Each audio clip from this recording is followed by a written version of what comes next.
Arrancamos una nueva edición de Café Financiero con toda la información necesaria para cuidar tu dinero. Ya se encuentra Yamila Escala. Yami, ¿qué tal? ¿Cómo andás? Muy bien, ¿cómo les va? Bueno, Yami, nos vas a contar cómo la pandemia viene afectando a la industria de seguros a nivel global. A todos, a la industria del seguro y feliz día del seguro. Arranquemos con una buena, por favor. Feliz día para todos los integrantes de esta importante industria. También se encuentra Melina Manfredi. Meli, ¿qué tal? ¿Cómo andás? ¿Qué tal, Ale? ¿Cómo estás? Un gusto tenerte una vez más aquí. Bueno, Meli, vamos a hablar sobre las nuevas trabas a las importaciones y las consecuencias que esto está teniendo sobre el abastecimiento de bienes. Sí, una economía sin dólares que se cierra cada vez más. Muy bien, en instantes esta información muy importante. Y también en forma remota contamos con la presencia de Augusto Posleman para repasar lo sucedido en los mercados de capitales. Augusto, ¿qué tal? ¿Cómo andás? Hola Alejandro, ¿cómo estás? ¿Todo bien? Bueno, en instantes vamos a estar conversando con vos y en el último bloque vamos a dialogar con el economista José Ciaba Cerrate para analizar los hechos más destacados en materia económica de estos últimos días. Quédate con nosotros, vamos a ir a un breve intervalo y en instantes estamos de regreso con todos estos temas.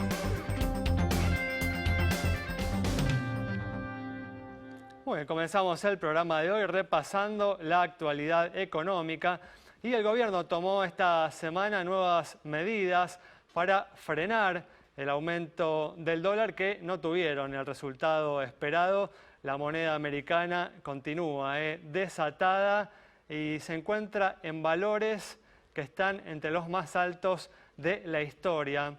Y hay que decir, Augusto, que sin duda aquellos que están comprando hoy a estos precios por encima de los 180 pesos por dólar, creen que el gobierno se va a mantener en este estado de desorientación en el que se lo observa al menos por un tiempo más, pues si no, no se explica cómo están colocando su dinero en esta alternativa que realmente está en un nivel definitivamente elevado. Es así, Alejandro, desde el punto de vista macroeconómico, te diría que hay un acuerdo unánime de todos los economistas que este tipo de cambio ya es excesivo, está incluso por encima del 4 pesos por dólar que en el 2001 vimos saltar de 1 a 4, que era el momento más competitivo de la Argentina, luego se acomodó en niveles de 2,80 a 3.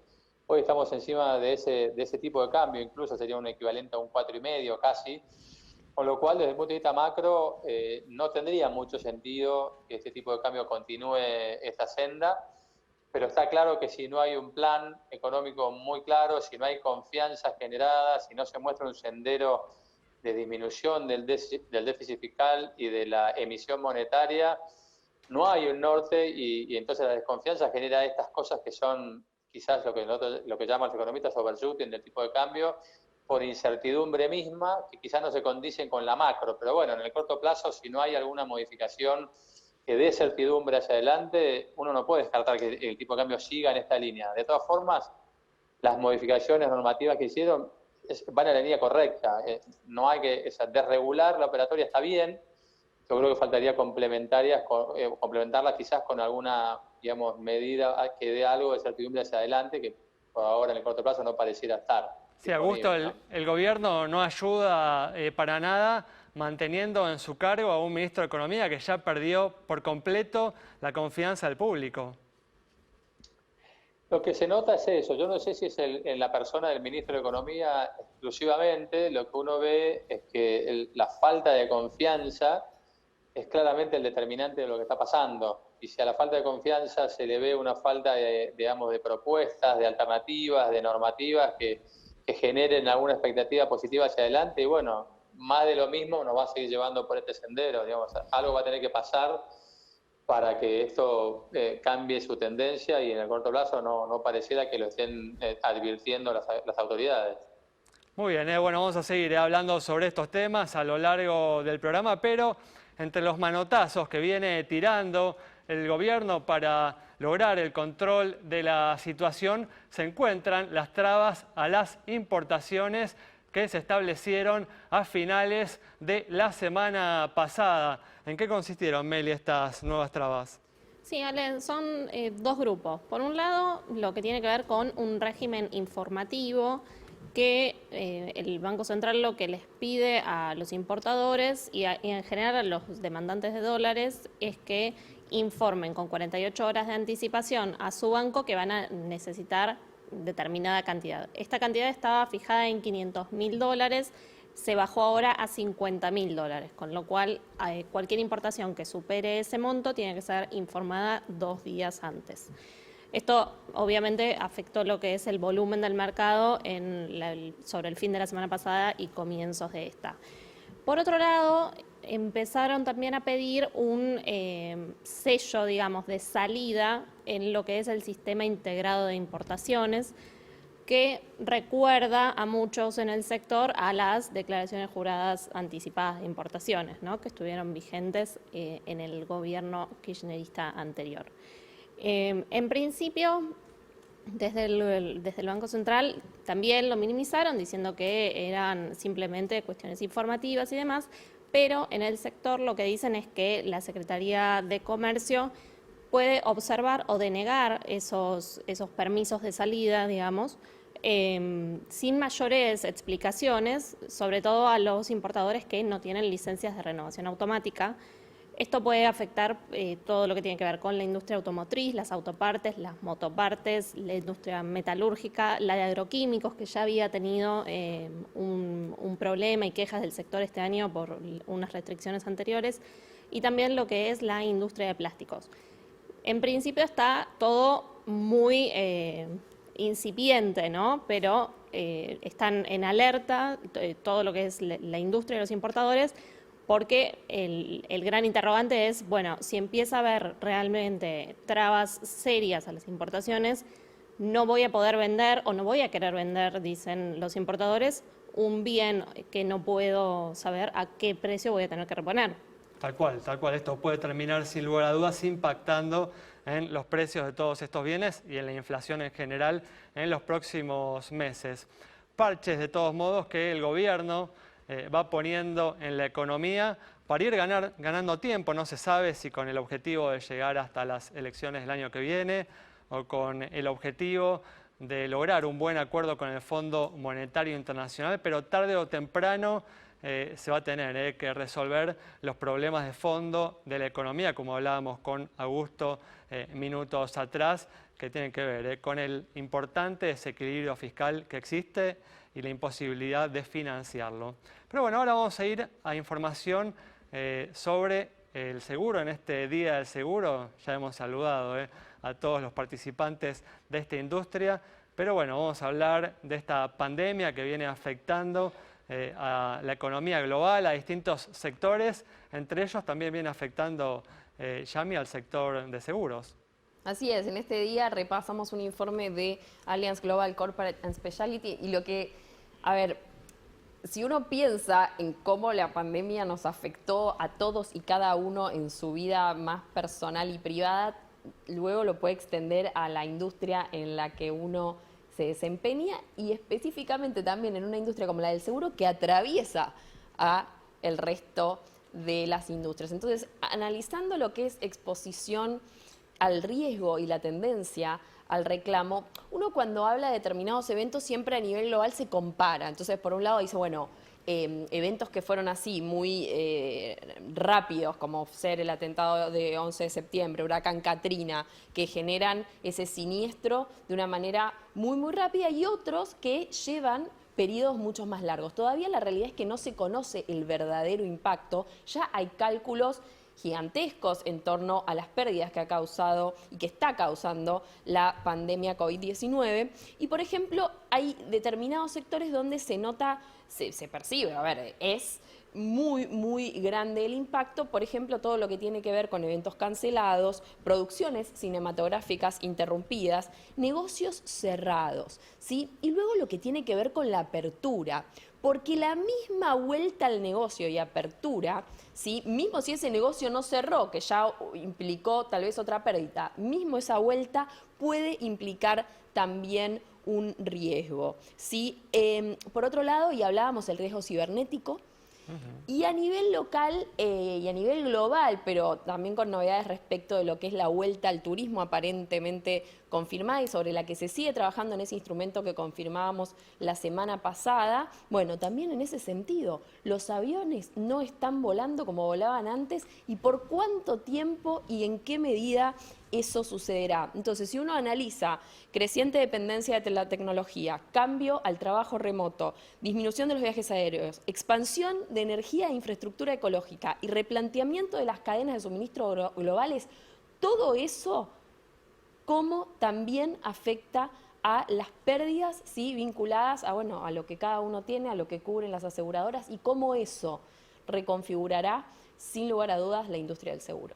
Muy bien, con esta información cerramos este bloque. Quédate con nosotros, en instantes regresamos con mucha más información. Bueno, seguimos con más información y entre las medidas que tomó el gobierno en los últimos días se encuentra una tímida suba en la tasa de interés de los plazos fijos en pesos para compensar a aquellos valientes que se mantienen en colocaciones en la moneda argentina por la suba que se viene registrando en la inflación. ¿Es así, Meli? Así es. Como vos decías, Ale, es una suba tímida. Le faltó un poco más de decisión, ¿no?, al Banco Central. En principio, para los plazos fijos de hasta 1 millón de pesos pasó de 33 a 34% y para los plazos fijos mayores al 1 millón de pesos de 30 a 32%. En el caso de los minoristas que cobran este 34, que por supuesto es anual, estamos hablando de un 2,8 mensual, que empata justito con el dato de inflación de septiembre, que fue exactamente 2,8. Sin embargo, como el plazo fijo es para los próximos 30 días, hay que mirar la inflación a futuro y según el relevamiento de expectativas de mercado que publica el Banco Central, de aquí en adelante estarían todos los meses por encima de 3%, para octubre 3,5%, noviembre 3,8% y diciembre y enero ya están pronosticando 4%, con lo cual el ahorrista quedaría rezagado respecto de los precios. Para los que puedan estirar un poquito su plazo, siempre recordamos que la mejor opción para ganarle a la inflación, por lo menos, es el plazo fijo UVA, pero tiene un plazo mínimo de 90 días. Está la opción de precancelar, pero la tasa de precancelación quedó en 28,5, con lo cual pierde definitivamente. Así que es para los que puedan estar 3 meses con el dinero inmovilizado. Tal cual, es una opción interesante que se suma, ¿no?, también a los activos que ajustan con el dólar oficial, los dólar link que venimos recomendando también en las últimas semanas. Y faltan justamente 2 semanas para las elecciones en Estados Unidos y Joe Biden, el candidato demócrata, mantiene su ventaja en las encuestas sobre el actual presidente de los Estados Unidos, Donald Trump. ¿Qué se espera, Augusto, que suceda con los mercados si se concretan estos pronósticos? Ahí, Alejandro, hay como una opinión, si querés, dividida respecto a este tema, porque por un lado uno puede prever que las políticas estas expansivas y de baja de impuestos que implementó el gobierno de Trump estarían ya terminadas si fuera un gobierno demócrata, y eso inicialmente puede significar para las empresas un golpe y para las cotizaciones en general un golpe. Pero quizás mirando más a mediano plazo, lo que ha pasado en la historia cuando los gobiernos demócratas implementan este tipo de ajustes que se hacen en la macroeconomía de Estados Unidos, de mediano plazo puede ser unas medidas que ordenen un poco más estas variables. Hay que recordar que hoy, más allá de la cuarentena y de las políticas monetarias que ha aplicado el gobierno americano, si sacamos el incentivo por cuarentena o por pandemia, ya la economía americana tenía un déficit fiscal que arrastraba de entre el 5 y 6% de su PBI, que es un déficit fiscal alto. Hoy está cerca del 14-15%. Y me parece que va a llegar un momento donde esto va a tener que normalizarse. Y bueno, los demócratas aparentemente tienen que hacer siempre ese trabajo en Estados Unidos y entonces con la mirada más de mediano plazo quizás se pueda mirar con un poquito más de optimismo esta evolución de los mercados en Estados Unidos. En resumen, si eso se diera, en el corto plazo quizás viéramos algún ajuste en las valuaciones y probablemente si uno ve finalmente las medidas de ajuste para ir normalizando la variable macro, quizás de mediano y largo plazo pueda ser una buena noticia. Sería un poco ese resumen. Muy bien, Augusto. Cerramos entonces este bloque con el análisis de Augusto Posleman sobre lo que puede suceder con los mercados con una victoria demócrata en los próximos comicios en los Estados Unidos. Quédate con nosotros. En instantes vamos a estar dialogando con el economista José Sciaba Serrate.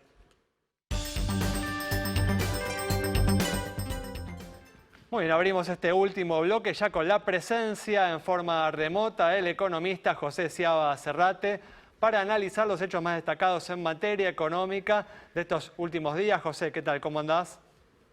Muy bien, ¿cómo estás? Muy bien, gracias José por atendernos una vez más. Y hablábamos en el primer bloque que el gobierno tomó en los últimos días nuevas medidas para intentar frenar el dólar libre, para detener la pérdida de reservas internacionales por parte del Banco Central con resultados, como hemos visto, muy limitados. Y la pregunta que uno se hace, ¿no? ¿Por qué el gobierno continúa con esta fórmula de medidas que, sin lugar a dudas, lo que está haciendo es extender esta sensación de agonía, ¿no? Por lo menos que en lo personal yo siento respecto a la economía? Sí, creo que es una visión acertada y no solo personal. Yo diría que el gobierno tenía expectativa de producir algún efecto cuando cerró el acuerdo con la deuda, con los tenedores de deuda de moneda extranjera. Ahí creo que albergaba una expectativa de un curso económico y financiero totalmente distinto al que se presentó. Y creo que hay que ir ahí para entender dónde está la razón principal de ese desvío. Y es que cuando se cerró la agenda del canje con éxito y saliendo de ese default fugaz, al mismo tiempo el gobierno presentó una política, yo diría la agenda judicial, muy agresiva, y las dos cosas, o la combinación de las dos cosas, nos instaló en un plano donde lo económico quedó, yo diría, relegado, y lo más importante fue una crisis institucional que trajo gente en la calle, una avanzada muy fuerte sobre los jueces, pero sobre todo sobre la Corte Suprema, y un conflicto de poderes. Y yo diría que hay que empezar a entender la dinámica del mercado de cambios, empezando por ahí. La Argentina tiene varias crisis, pero tiene una crisis institucional muy grave, muy grave. Tiene una sociedad muy dividida y tiene, además, si uno resolviera esos problemas, uno no tiene un plan sostenible. Es curioso porque el ministro Guzmán pasó varios meses en una negociación ardua con los tenedores de bonos, haciendo hincapié en la importancia de un plan sostenible. Y lo que la Argentina no tiene es un plan sostenible, pero no en el horizonte de la planilla de Excel. No tiene hoy un plan sostenible. Y esto ha quedado a la vista, lo cual es otro componente de la crisis. Si lo ignoráramos, si tuviéramos dudas, quizás el gobierno con sus medidas podría aspirar a tener a lo mejor algunos días de éxito. Pero no solo está claro que no hay plan, sino, ya lo ha dicho Alberto Fernández, también por esa fecha, él no cree en planes, él cree en ciertos objetivos, acá se han planteado ciertos objetivos e invariablemente se ven superados por la realidad. Sabemos que no tenemos plan, tenemos una crisis política muy importante, hay una crisis existencial para mucha gente que está decidiendo irse del país. No son solo capitales, son también empresas, son empresarios, son profesionales. Así que estamos inmersos en un problema muy complejo, muy grave, donde lo que no abunda es confianza, ni en el gobierno, ni tampoco, y esto es triste decirlo, en el futuro de la Argentina. Hay una visión muy sombría sobre el futuro de la Argentina.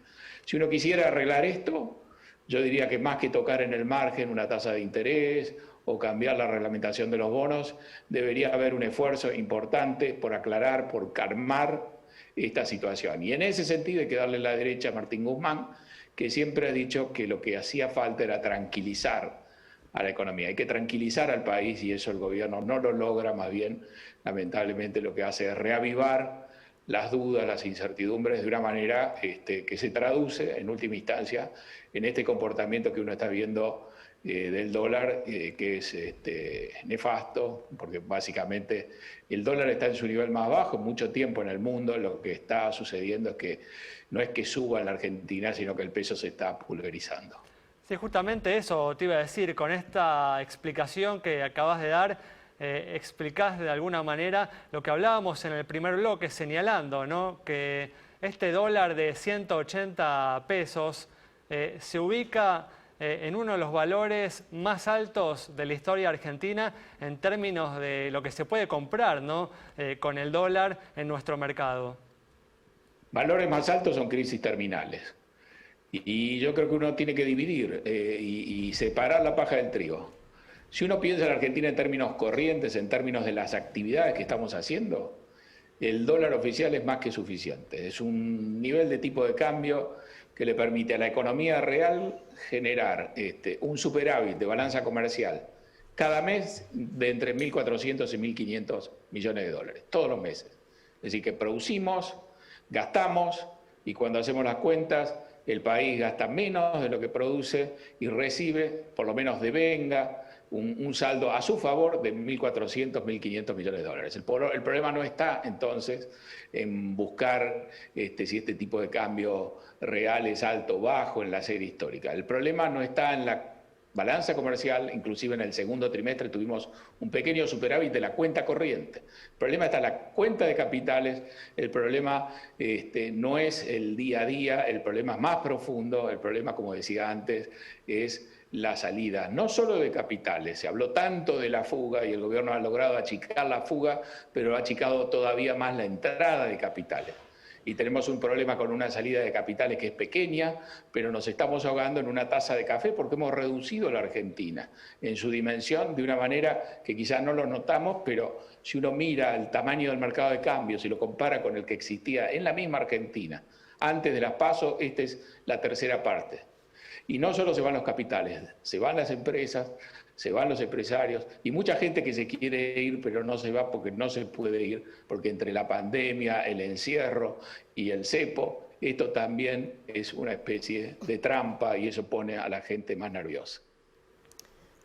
José Luis, hace muy poquito hablábamos de la posibilidad de este rebote que se da muchas veces porque se llega a ese punto más bajo del cual se empieza a salir.